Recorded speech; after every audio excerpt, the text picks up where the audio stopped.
Você está ouvindo o podcast PME Online, o canal do gestor de micro, pequenas e médias empresas. O PME Online é um oferecimento de Cybersul Softwares de Gestão.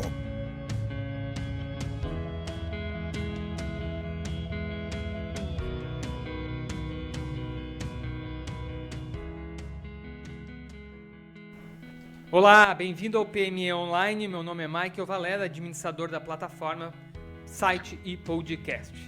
E hoje o nosso tema será a importância da organização das finanças pessoais para empreendedores de pequeno porte.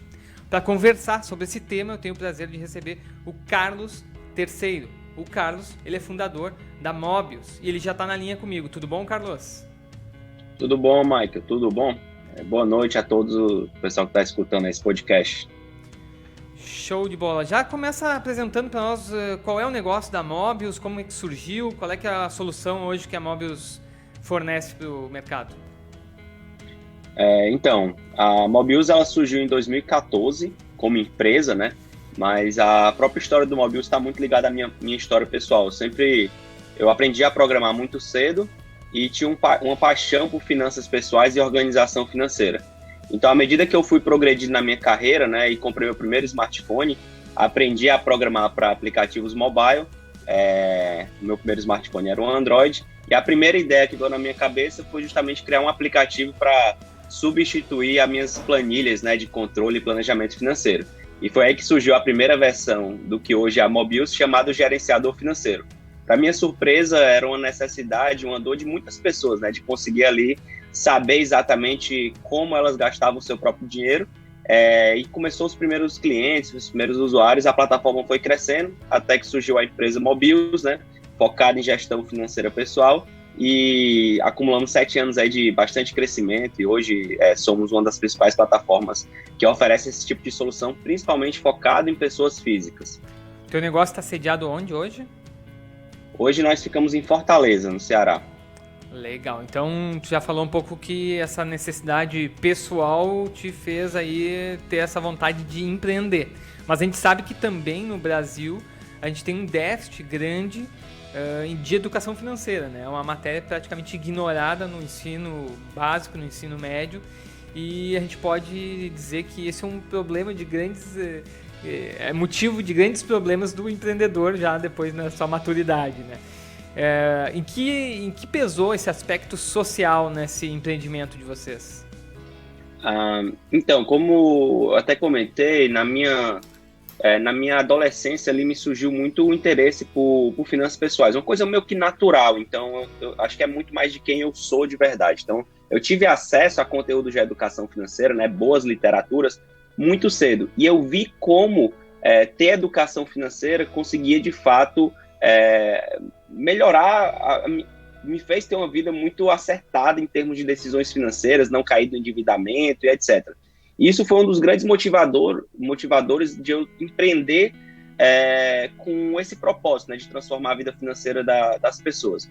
E particularmente também o fato de eu ter me planejado fazer meu planejamento financeiro, ter buscado educação financeira, isso me faz um empreendedor melhor também na pessoa jurídica, né? O fato de quando eu estava organizando minhas finanças pessoais, ter juntado uma boa poupança, e quando eu tive a oportunidade de sair do meu emprego para de fato me dedicar 100% a esse projeto, eu ter feito uma reserva de emergência, ter conseguido fazer um planejamento, saber que eu poderia me arriscar, pois eu tinha um dinheiro guardado ali pelos próximos 1 ano, fez com que eu pudesse me tornar um empreendedor melhor, né? Pudesse realmente entrar e me dedicar, e que muitas pessoas às vezes têm vontade de empreender, ou têm um emprego, e empreendem part-time e não conseguem se organizar justamente por essa questão financeira, na pessoa física. Então, a questão financeira na pessoa física com a pessoa jurídica, isso é essencial para que você possa, de fato, ter a segurança de empreender sem abrir mão ali de ter um bom planejamento na pessoa física, uma qualidade de vida. Então,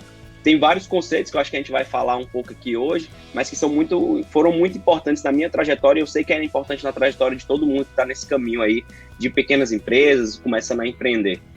É interessante a gente também, né, evidenciar que quando a gente começa a estudar, principalmente na área de gestão de pessoas, a gente tem uma série de estudos de personas, de perfil profissional, de perfil, né, pessoal individual dos integrantes de uma determinada grupo.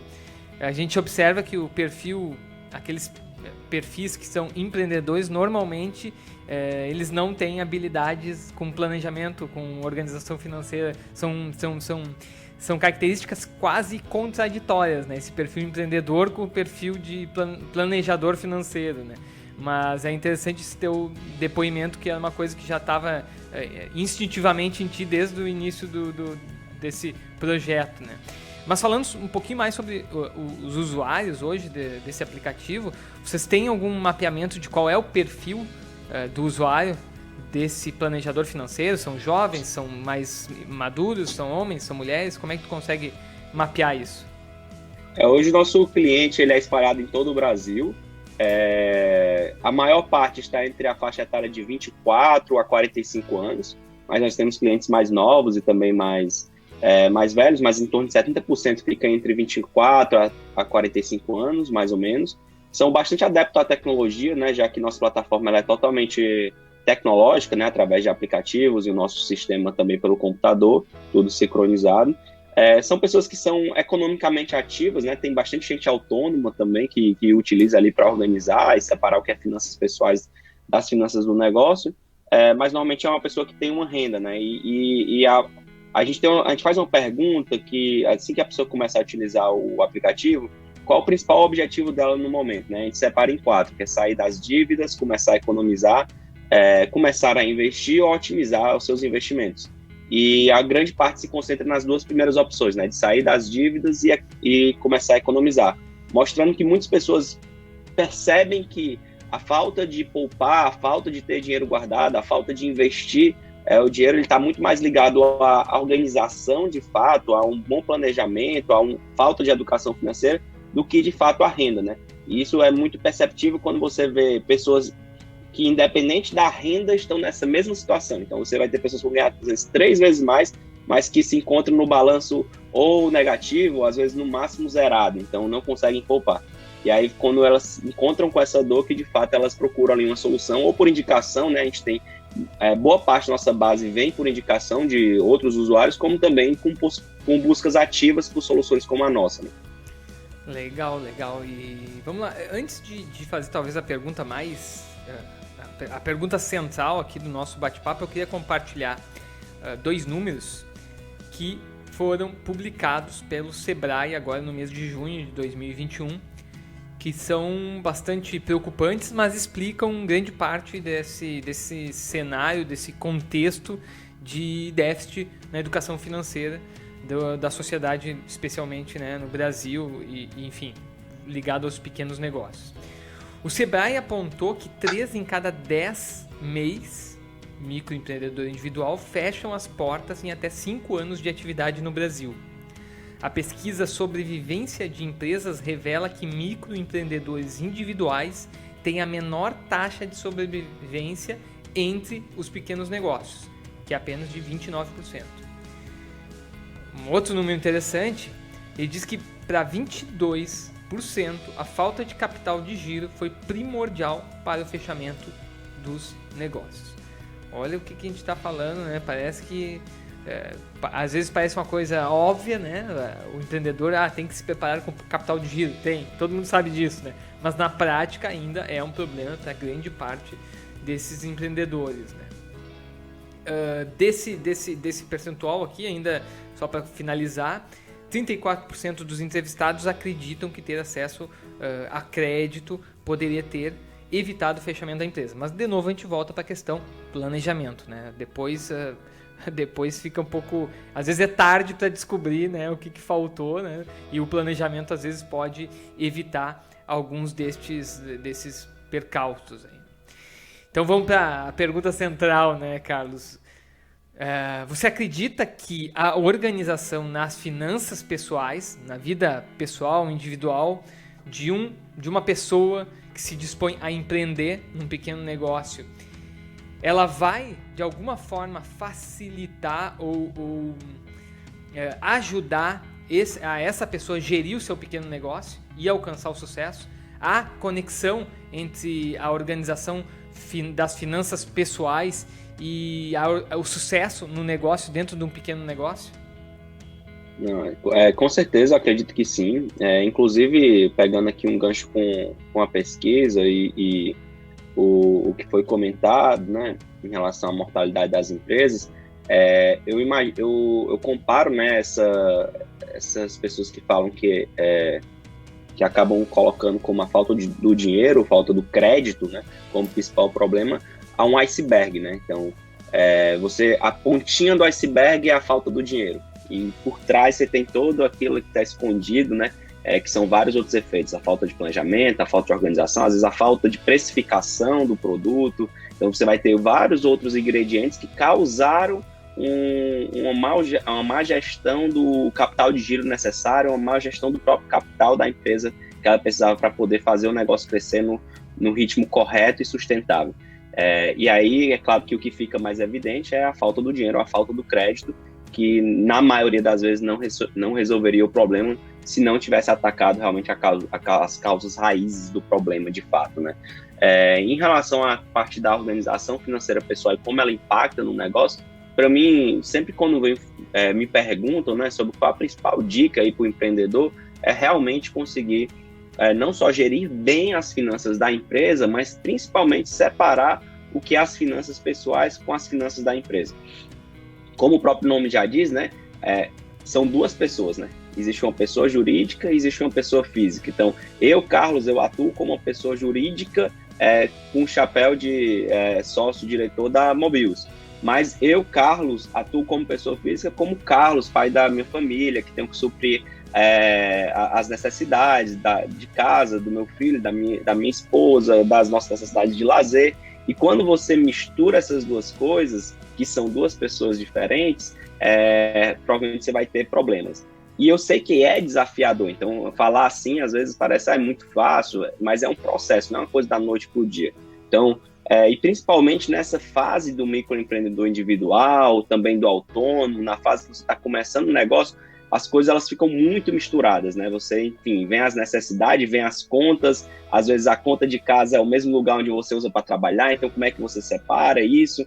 Então vai exigir muita inteligência mesmo, um estudo, um tempo para olhar para as finanças, procurar pessoas que possam ajudar, né? E se tiver um negócio em sociedade, procurar sócios complementares, né? Você até comentou que normalmente o perfil mais empreendedor, aquele cara que vai estar sendo criativo, ele tende a não querer olhar muito para os números, mas dá para encontrar um sócio ou um parceiro que seja um pouco mais olhar para os números, para a operação, para ser aquele cara mais pé no chão. E é bom ter esse equilíbrio, né? Desde que seja saudável para o negócio. Então, existem ferramentas, né, para você procurar pessoas complementares, procurar conhecimento, procurar soluções para conseguir fazer essa gestão financeira de forma separada, né?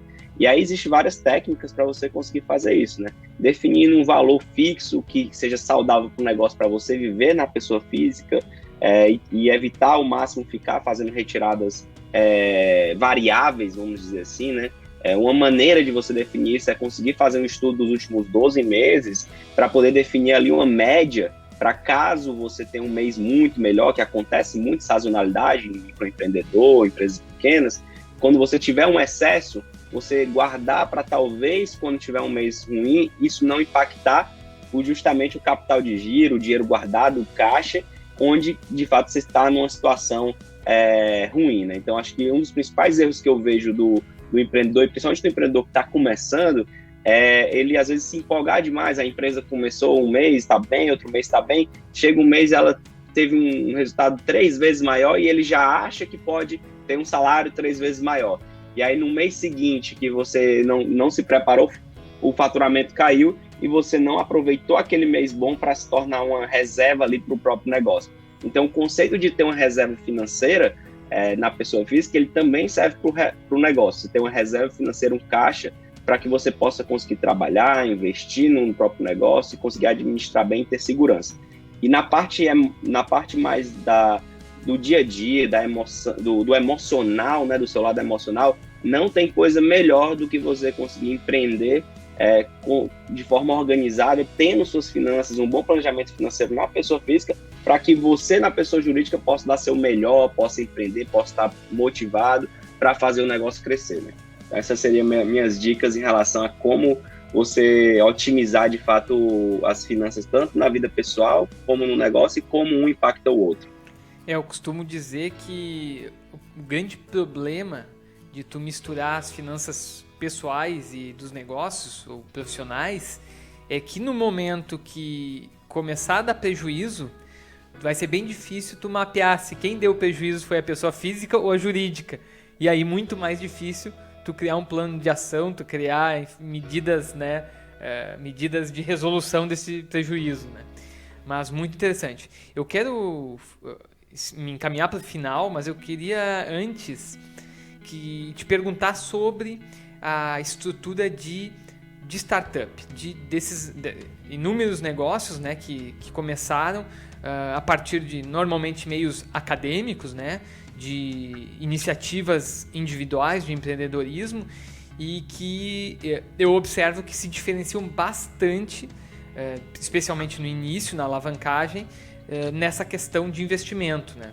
A gente percebe que costumeiramente, ou por tradição, né, os pequenos negócios ou começam com capital próprio dos sócios ou com capital de terceiro através do endividamento. Vai no banco, retira, né, um valor para investir e se começa um negócio.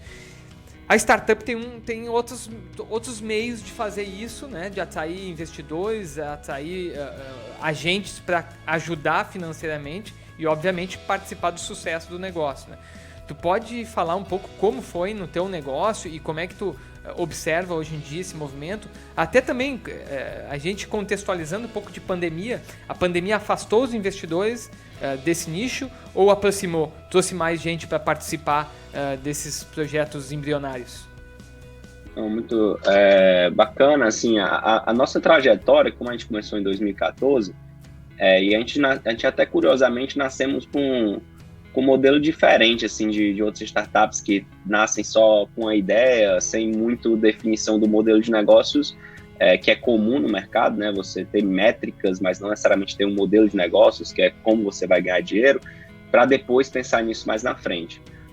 A gente nasceu com um modelo de negócio.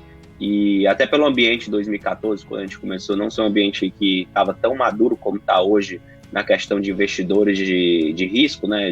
Os conhecidos VCs, a gente não era meio que uma condicional para que a gente pudesse crescer ou continuar nosso negócio. A gente era uma segunda opção, a gente sempre esteve aberto, mas a gente conseguiu crescer tão bem, tão rápido, de forma sustentável, que a nossa trajetória, até fugindo um pouco do comum no mercado de startup, principalmente fintech, a gente nunca captou, e conseguimos aí com 7 anos fazer uma transação junto com a Toro, né, e se juntamos, que é o que a gente chama de exit no mercado de startup, que é um fato de sucesso, né, que agora, nessa nova posição, eu estou muito mais motivado, como se eu estivesse criando uma startup nova, né, como eu tivesse zerado o ciclo. Mas é bem comum no mercado de startups empresas captarem para poder crescer mais acelerado.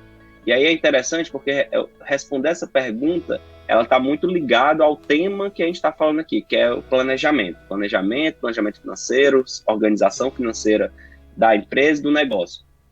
Por que startups elas conseguem captar tanto dinheiro? Primeiro porque elas trabalham com um modelo de negócio inovador, escalável e com um planejamento agressivo de crescimento. E quando eu falo isso, às vezes a gente olha para startups que parecem muito pequenas, muito novas, né? Pequenas não, né? Porque já começa com muita gente, mas muito novas, né? Com 1, 2 anos de operação, e já captam milhões e milhões às vezes até de dólares para poder crescer. Mas não se enganem, os investidores que investem nisso são investidores muito analíticos e muito inteligentes. Então, por trás daquele investimento tem muito estudo de mercado e principalmente estudo de projeções, né? Então, o momento que startups conseguem captar, principalmente, valores muito altos para crescer, são momentos que eles já têm um modelo muito bem provado, têm um planejamento de longo prazo e conseguem alinhar com o investidor, apesar do risco, que existe um modelo ali replicável para escalar de forma para conseguir crescer exponencialmente. Nenhum investidor vai investir sem o que a gente chama de business plan, né? Bem definido, com hipóteses, com projeções, com modelos. E aí a gente pode aprender, né? Qualquer empreendedor pode aprender justamente com esse mercado, no sentido de que a importância de fazer um bom planejamento financeiro. Eu acho que existem investidores e existe a oportunidade de captar investimento não só no mercado de startup, mas em todos os mercados, desde que encontre aí dentro do negócio algumas coisas que chamam a atenção. Primeiro, um empreendedor com vontade de fazer acontecer. O segundo é justamente uma boa organização financeira e um bom plano de crescimento. Então, aí a gente volta até para o assunto, né, que é essa questão de como é importante ter umas finanças organizadas. Eu acho que o investidor, você já consegue, você meio que, como posso dizer, o investidor já não quer conversar com você se ele já percebe que está o caos. Pelo menos se ele gostar muito de você e do negócio, do empreendedor e do mercado, ele vai pelo menos dizer, ajeite as finanças, depois a gente conversa. Então, para vocês verem como é importante, de fato, ter essa organização financeira no negócio. E respondendo à última pergunta em relação ao mercado, né, eu acho que, como um todo, o mercado de pandemia, os primeiros meses ali em 2020, né, março, maio, abril, maio de 2020, a gente teve sim um certo período de cautela dos investidores em todos os mercados, mas assim, depois disso foi um crescimento exponencial e eu acho que isso reflete um pouco do tamanho da liquidez do mundo, né? Eu acho que o mundo nunca teve tanta liquidez e quando eu falo liquidez é de fato pessoas querendo investir em negócios promissores, em bons empreendedores com um ambiente de taxa de juros ainda no mundo estruturalmente baixo. Então, o ambiente é muito bom para negócios desde que tenha esses fatores que eu falei. Um bom empreendedor, organização, planejamento e organização das finanças. Muito legal as considerações, muito interessante.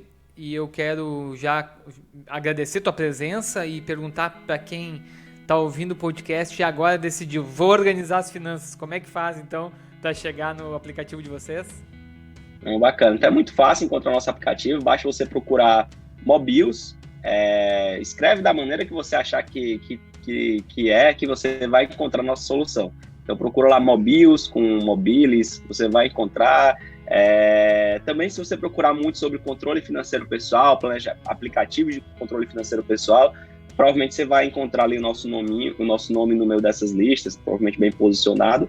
E convido todo mundo a baixar e a testar o aplicativo, disponível tanto na Google como na App Store. Só basta buscar lá pelo nome, você vai encontrar. E como eu disse, procurar uma maneira de separar isso. Nosso aplicativo ele ajuda mais na organização financeira pessoal. Então, procurar um outro software de gestão, ou uma planilha, o que seja importante é fazer. E conseguir separar bem essa conexão, né, essa interligação entre finanças pessoais e finanças de negócio, mas de forma bem organizada, com certeza vai ser um grande fator de sucesso para cada um de vocês. Muito obrigado, Carlos, foi muito bom o nosso bate-papo.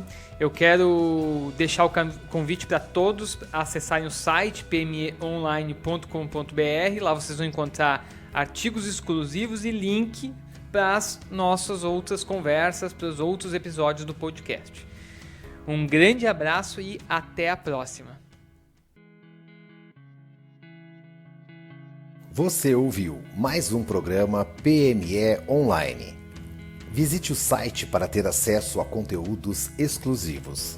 www.pmeonline.com.br. O PME Online é um oferecimento de Cybersul Softwares de Gestão. Acesse o site www.cybersul.com.br e saiba mais sobre sistemas para pequenas e médias empresas.